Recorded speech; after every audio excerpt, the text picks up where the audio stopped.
Hello everyone, welcome to GX education YouTube channel. इस video में हम डिस्कस करने वाले हैं व्हाट इज़ सर्कुलर क्यू। जैसा कि हमने पहले वीडियो में डिस्कस कर लिया था what is an linear Q, और इस वीडियो में हम डिस्कस करने वाले हैं what is circular queue. Circular queue क्या होता है? चलिए, सर्कुलर क्यू में बेसिकली वही होता है, ये लीनियर की प्रॉपर्टीज़ को होल्ड करता है, बट इसका जो लास्ट पोजीशन होता है वो पहले पोजीशन के साथ हमारा क्या होता है, कनेक्ट होता है, और एक सर्कल के फॉर्मेट में ही कनेक्ट होते हैं। ठीक है, और उसी को कहते हैं रिंग बफर। चलिए, तो यहाँ पे मैंने एक फॉर्मल डेफिनेशन लिखा है, इसे भी एक बार पढ़ लेते हैं। तो a circular queue is similar to a linear queue as it is also based on a FIFO first in first out principle, except that the last position is connected to the first position in the circular queue that form a circle. It is also known as a ring buffer. ठीक है, तो यहाँ पे आप देख सकते हो कि ये हमारा एक लीनियर क्यू है जिसका इंडेक्स है 0 1 2 3 4, और 3 और 4 पे हमने कुछ वैल्यू इंसर्ट कराया है रियर से हम वैल्यू को क्या कर सकते हैं, क्यू में इंसर्ट कराते हैं। ठीक है, तो 1, उसके बाद 2 मैंने इंसर्ट कराया है, तो यहाँ पे मेरे थर्ड जो इसका इंडेक्स का थर्ड पोजीशन है वहाँ पे 1 है, 4 है, और ये ही 0 1 2 3 4 जो मेरा 0 इंडेक्स है, ठीक है, और ये मेरा 4 इंडेक्स है, तो ये एक दूसरे से क्या है, कनेक्टेड है। ठीक है, तो हमारा जो लास्ट पोजीशन है, ठीक है, ये मेरा लास्ट पोजीशन है 4, और जो मेरा फर्स्ट पोजीशन है 0 उससे कनेक्टेड है। ठीक है, तो ये यही है। ठीक है, और लीनियर क्यू में क्या होता है, लीनियर क्यू को हम रिप्रेजेंट करते हैं बाय यूजिंग एरे का यूज़ करके ही हम लीनियर क्यू को रिप्रेजेंट करते हैं। ठीक है, और जो भी हम लीनियर क्यू में, जैसे कि मैंने पहले भी डिस्कस किया था कि हम लीनियर क्यू को एरे का यूज़ करके रिप्रेजेंट करते हैं, और इसमें लीनियर क्यू में केवल हमारे फाइनाइट अमाउंट ऑफ एलिमेंट क्या हो सकते हैं, स्टोर हो सकते हैं। ठीक है, तो और बस हमारा जो लास्ट पोजीशन है वो पहले पोजीशन के साथ कनेक्ट होता है और एक सर्कल के फॉर्मेट में कनेक्ट होता है, और उसको हम कहते हैं also known as a ring buffer के नाम से जानते हैं। ठीक है, और चलिए दूसरे टॉपिक की बात करते हैं, ऑपरेशन ऑफ सर्कुलर क्यू के ऑपरेशन के बारे में बात करते हैं। पहला ऑपरेशन होता है फ्रंट, दूसरा होता है रियर, तीसरा होता है इन क्यू, फिर चौथा होता है डी क्यू। ठीक है, ये रहा डी क्यू। पहला है फ्रंट, दूसरा है रियर, तीसरा है इन क्यू, और चौथा है डी क्यू। फ्रंट के बारे में बात करते हैं। It is use to get the front element from a queue, मतलब फ्रंट के द्वारा हम पहले एलिमेंट को प्राप्त करते हैं क्यू के अंदर। ठीक है, रियर क्या होता है, it is use to get the rear element of the queue, मतलब ये क्या होता है, रियर एलिमेंट को प्राप्त करते हैं by using this rear element और फ्रंट एलिमेंट। जैसा कि मैंने यहाँ पे बताया था कि हम क्यू में कोई भी एलिमेंट, ओके मैं यहाँ पे पेस्ट कर देता हूँ। देखो, अगर हम क्यू में कोई भी एलिमेंट को इंसर्ट कराते हैं तो हमेशा हम इंसर्ट कहाँ से कराते हैं, हम हमेशा रेयर से इंसर्ट कराते हैं। अगर एलिमेंट हमारा क्यू में इंसर्ट होता है तो उसको कहते हैं इन क्यू ऑपरेशन परफॉर्म हो रहा है। अगर हम एलिमेंट को डिलीट कराते हैं मतलब हमेशा डी क्यू ऑपरेशन को परफॉर्म करते हैं, और वो कहाँ से करते हैं, वो फ्रंट से करते हैं। तो यहीं पे फ्रंट है, तो यहाँ पे फ्रंट का क्या दिया है, तो it is use to get the front element of the queue, मतलब फ्रंट से हम क्या करते हैं, फ्रंट एलिमेंट को प्राप्त करते हैं, और रियर से it is use to get real element of the queue. ठीक है, इन क्यू क्या होता है, यहाँ पे देखो यहाँ पे इन क्यू लिखा है, इन क्यू वैल्यूज़। ठीक है, the function is use to insert the new values in the queue, मतलब इस फंक्शन का यूज़ करते हैं insert a new value in the queue, मतलब न्यू वैल्यू को क्या करने के लिए, इंसर्ट करने के लिए हम क्या करते हैं, इन क्यू क्या यूज करते हैं। ठीक है, न्यू वैल्यू को इंसर्ट करने के लिए the new element is always inserted from the rear end, मतलब देखो न्यू वैल्यू हमारा इन क्यू है तो हम रियर से ही क्या करेंगे, न्यू वैल्यू को हम इंसर्ट कराएंगे, तो वही यहाँ पे लिखा है। तो new element is always inserted from the rear and. ठीक है, न्यू एलिमेंट कर सकते हो या, ठीक है, न्यू एलिमेंट को हम इंसर्ट करते हैं। ठीक है, कहाँ से, रियर से करते हैं इन क्यू में। ठीक है, इन क्यू वैल्यू के बारे में हमने डिस्कस किया। फिर हम देखते हैं डी क्यू वैल्यू क्या होता है। In this function deletes the element from the D Q, मतलब डी क्यू का यूज करके हम क्या करते हैं, एलिमेंट को डिलीट कराते हैं। ठीक है, कहाँ से हमारा एलिमेंट डिलीट होगा, फ्रंट से होगा। तो deletion in a queue always takes place from the front end, जो फ्रंट एंड होता है वहाँ से हमारा क्या होता है, डिलीशन ऑपरेशन क्या होता है, परफॉर्म होता है। ठीक है, यही था चारों, फ्रंट, रेयर, इन क्यू, डी क्यू, ठीक है। और यहाँ से भी आप समझ सकते हो। चलिए नेक्स्ट स्लाइड ओपन करते हैं। Application of circular queue. Circular queue का एप्लीकेशन क्या होता है? पहला ऑपरेशन होता है मेमोरी मैनेजमेंट में, दूसरा होता है एप्लीकेशन इसका है सीपीयू शेड्यूलिंग, तीसरा है ट्रैफिक सिस्टम में इसका एप्लीकेशन है, ठीक है। मेमोरी मैनेजमेंट की पढ़ लेते हैं। The circular queue provides memory management, ये मेमोरी मैनेजमेंट को प्रोवाइड करता है। As we have already seen that in linear queue the memory is not managed very efficiently, but in case of a circular queue the memory managed efficiently by placing the element in the location which is unused। मतलब इसमें क्या होता है, जैसे कि linear Q में क्या होता था, हमारे मेमोरी मैनेजमेंट बहुत अच्छे से नहीं होता था, बट सर्कुलर क्यू में क्या होता है, मेमोरी मैनेजमेंट बहुत ही अच्छे से होता था। लीनियर क्यू में क्या होता था, अगर हमारा सारा एलिमेंट क्या है, अगर हमने लीनियर क्यू में कोई एलिमेंट है 1 2 3 4 और यहाँ पे 5 मान लो, अगर ये सारा एलिमेंट हमारा डिलीट हो जाता है तो इसकी मेमोरी यूज़ नहीं कर सकते हैं, ठीक। मतलब इसमें कोई भी इंसर्शन ऑपरेशन परफॉर्म नहीं होगा लीनियर क्यू में, अगर हमारा सारा एलिमेंट क्या होता है, डिलीट हो जाता है। इससे हमारा मेमोरी बहुत एफिशिएंट नहीं था फाइल मैनेजमेंट के लिए लीनियर क्यू, बस सर्कुलर क्यू में क्या है, ये बहुत ही एफिशिएंट है, ठीक है। तो मेमोरी मतलब यहाँ पे लिखा है तो we have already see a linear queue the memory is not managed very efficiently, but in the case circular queue the memory management efficiently by placing the element in a location which is unused।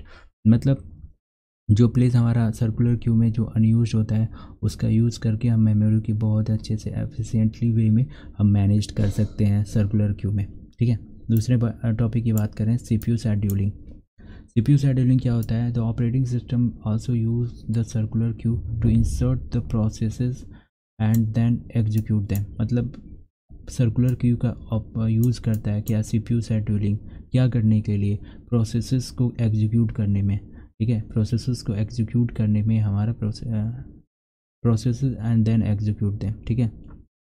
तो ये इसका use करता है। The operating system also use the circular queue insert, पहले तो क्या होता है, insert the processes and then execute. पहले इंसर्ट करता है, प्रोसेस को हमारा इंसर्ट करेगा, देन एग्जीक्यूट करेगा, ठीक है, सर्कुलर क्यू का यूज़ करके, ठीक है।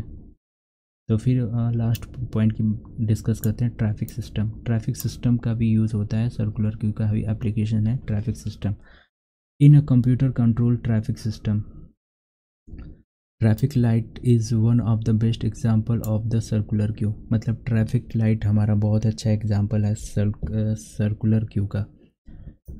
Each light of traffic light gets on one by one after every interval of time. मतलब कुछ इंटरवल ऑफ टाइम में हमारा क्या होता है, लाइन जलता है। जैसे कि हम कभी किसी भी ट्रैफिक सिग्नल पे रुकते हैं तो वहाँ पे कभी कभी 120 सेकेंड आपको रुकना होता है, किसी पे तो 190 सेकेंड तक होता है, ठीक है। किसी पे 60 सेकेंड भी होता है, ठीक है। तो बेंगलोर में बहुत जगह जाओगे तो वहाँ पे 190 सेकेंड, कहीं तो 360 सेकेंड तक होता है, ठीक है। तो डिपेंड करता है कि कितने मिनट में वो ट्रैफिक वहाँ से रिलीज हो सकता है, ठीक है। और डिपेंड करता है वहाँ पे कितनी ट्रैफिक आती है, कितनी गाड़ियाँ आती हैं, उसके अकॉर्डिंग वहाँ पे भी ट्रैफिक मैनेजमेंट में जो ट्रैफिक लाइट को जो get on one by one after every single interval, इसका भी हम यूज़ करता है। सर्कुलर क्यू का यूज़ करके ही ट्रैफिक सिस्टम को डेवलप किया जाता है, कह सकते हो, ठीक है। फिर like red light gets on for 1 minute, then yellow lights for 1 minute and the green light, then green light. वही दिया है, 1 मिनट के लिए येलो लाइन, 1 मिनट के लिए ग्रीन लाइन, 1 मिनट के लिए रेड लाइट, ऐसे ऑन होता है। After green light then red light gets on, after green light then red light gets on. मतलब पहले देखते नहीं हो, पहले 1 मिनट के लिए रहता है, ठीक है, 60 सेकेंड मान लेते हैं, ठीक है। 60 सेकेंड के लिए हमारा रेड लाइट रहता है, ठीक है। फिर उसके बाद ग्रीन लाइट 60 सेकेंड के लिए रहता है, फिर येलो लाइट 60 सेकेंड के लिए रहता है। तो ऐसे आप समझ सकते हो, ठीक है। तो जो सर्कुलर की का एप्लीकेशन होता है, memory management, CPU scheduling, traffic light, ठीक है। और नेक्स्ट स्लाइड में बात करते हैं इनक्यू ऑपरेशन क्या होते हैं। इनक्यू मतलब क्या होता है, यहाँ पे आप देखोगे ना, इनक्यू ऑपरेशन मतलब हम यहाँ पे एलिमेंट को इंसर्ट कराते हैं बाय यूजिंग इनक्यू ऑपरेशन, ठीक है। तो यहाँ पे देखते हैं क्या लिखता है, first we check whether the queue is full और नॉट, ठीक है। तो इन क्यू को मैं सबसे पहले हम चेक करेंगे क्या है कि हमारा जो भी क्यू है, ठीक है, सर्कुलर क्यू है, ठीक है, सर्कुलर क्यू। तो इसमें पहले हम चेक करेंगे कि हमारा ये क्यू क्या है, फुल है कि नहीं है, ठीक है। अगर सपोज दैट अगर हमारा फुल है, ठीक है, अगर हमारा सर्कुलर क्यू ऑलरेडी फुल है और उसमें हम क्या रहे हैं, इन क्यू मतलब होता है एलिमेंट को इंसर्ट कराना। अगर मान लो ये क्यू है हमारा, ठीक है, यहाँ से हम एलिमेंट को इंसर्ट करा रहे हैं। इंसर्ट कहाँ से कराते हैं, रियर से कराते हैं, ठीक है, रियर से हम एलिमेंट को इंसर्ट कराते हैं। यहाँ पे फिगर में आप देख सकते हो, ठीक है, रियर से इन क्यू ऑपरेशन को परफॉर्म कर रहा है, ठीक है। तो अब रियर से हम कोई भी एलिमेंट को इंसर्ट करें, ऑलरेडी फुल है तो यहाँ पे ओवरफ्लो कंडीशन अकर करेगा, ठीक है। तो यहाँ पे इन क्यू इनिशियली देन, तो वहाँ पे पहले चेक करते हैं कि हमारा क्यू क्या है, फुल है कि नहीं है। Initially then front end rear are set to -1, जो फ्रंट और रेयर को -1 को सेट करते हैं। When we insert an element in a queue front end rear both are set to 0। जब भी हम कोई भी एलिमेंट को इंसर्ट करते हैं तो हमारा फ्रंट एंड रेयर की वैल्यू क्या होती है, 0 सेट करना पड़ता है, ठीक है। when we insert new element the rear gets increment, मतलब अगर हम कोई भी वैल्यू इंसर्ट करेंगे तो जो हमारा रेयर है वो क्या है, ये रेयर गॉट इंक्रीमेंटेड बाय 1, ठीक है। तो ऐसे करके हमारा होगा, ठीक है। तो यहाँ पे इंक्रीमेंटेड, तो rear equal to rear +1। For example अगर रेयर है तो उसकी वैल्यू रेयर +1 हो जाएगी, ठीक है। तो अब डी क्यू के ऑपरेशन के बारे में देखते हैं। डी क्यू क्या होता है, first we check whether the queue is empty और नॉट। डी क्यू में क्या होता है, एलिमेंट को डिलीट कराना। मतलब अगर हमारा क्यू है तो क्यू से हम एलिमेंट को क्या कर रहे हैं, डी क्यू करा रहे हैं, ठीक है। डिज़ाइन ड्रॉ, तो ये हम यहाँ से फिर से कॉपी कर लेते हैं, यहाँ पे ठीक है, ड्रॉ फिर ले लेते हैं, ठीक है। डी क्यू में क्या होता है, एलिमेंट को डिलीट कराना, ठीक है। तो first we check whether empty और नॉट। अगर हम पहले से इम्पटी है, ठीक है, और उसमें हम डिलीट कर रहे हैं तो यहाँ पे जो कंडीशन अकर होगा वो अंडरफ्लो का कंडीशन अकर होगा। If the queue is empty we can not be perform the dequeue operation. मतलब अगर क्यू इम्पटी है तो we can not be perform dequeue operation. अगर कोई एलिमेंट है ही नहीं है क्यू के अंदर तो आप ऑपरेशन क्या परफॉर्म करोगे, एलिमेंट तो है ही नहीं। डी क्यू का मतलब होता है हम एलिमेंट को डिलीट कराना। पहले से एलिमेंट अवेलेबल नहीं है तो हम परफॉर्म नहीं कर पाएंगे यहाँ पे D Q operation. When the element is deleted the value of the front gate decrease by 1। मतलब अगर वैल्यू कोई डिलीट होती है तो जो हमारा जो फ्रंट गेट्स डिक्रीमेंट, जो फ्रंट का जो वैल्यू होगी वो डिक्रीमेंट हो जाएगा, मतलब घट जाएगा वही 1 से। If there is only one element left which is to be deleted, then the front and rear are reset to -1। मतलब if there is only one element is left, केवल एक ही वैल्यू वहाँ पे बचा हुआ है, ठीक है, और वहाँ पे हम क्या कर रहे हैं, DQ ऑपरेशन परफॉर्म कर रहे हैं, तो फ्रंट और रेयर की वैल्यू जो होगी वो -1 होगी, ठीक है, ये देख लेना, ठीक है। तो फ्रंट और रेयर की वैल्यू क्या होगी, -1 होगी। तो यही था हमारा InQ DQ operation. I hope आपको सर्कुलर क्यू के बारे में कुछ जानकारी मिल चुकी होगी, ठीक है। एक बार आप और देख लेना तो और अच्छे से समझ में आ जाएगा, ठीक है। फिलहाल के इस वीडियो को हम यहीं पे समाप्त करते हैं और मिलते हैं नेक्स्ट वीडियो में सेकंड टॉपिक के साथ। कौन सा क्यू तो बचा है, प्रायोरिटी क्यू के साथ। आई होप आपको वीडियो पसंद आया। बिकॉज वीडियो पसंद आया तो वीडियो को लाइक करें, शेयर करें और इस चैनल को सब्सक्राइब करें। Thank you for watching. जय हिंद।